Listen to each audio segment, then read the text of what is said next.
And it's just making that clear to the people who are watching that what we're trying to do here is raise the awareness for the awam, the person who's not a scholar, that you need to understand and identify from your business side and from your investment side how to recognize who is the best person for the job. You have plenty of mechanics out there, but you know this mechanic is good for this particular job.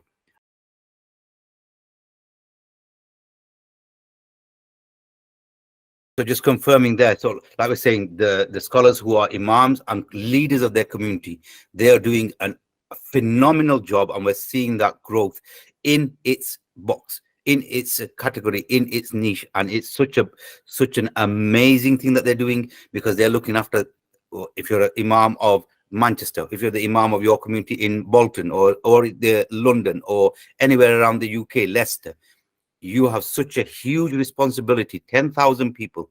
And so that keeps you so busy with that.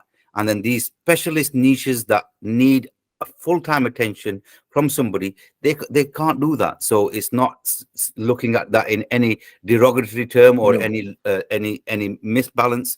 And it's just making that clear to the people who are watching that what we're trying to do here is raise the awareness for the awam, the person who's not a scholar, that you need to understand and identify from your business side and from your investment side how to recognize who is the best person for the job. You have plenty of mechanics out there, but you know this mechanic is good for this particular job.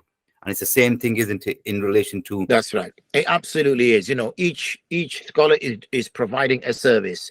What that service is what he does literally day to day. And if that's teaching 6-year-olds how to recite the Quran properly, then that's teaching 6-year-olds how to recite the Quran properly. If it is to lead people in prayer 5 times a day, then it's to lead people in prayer 5 times a day.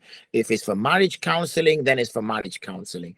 If it's for resolution between couples or between communities, then it's resolution between couples and communities. This is what they are doing.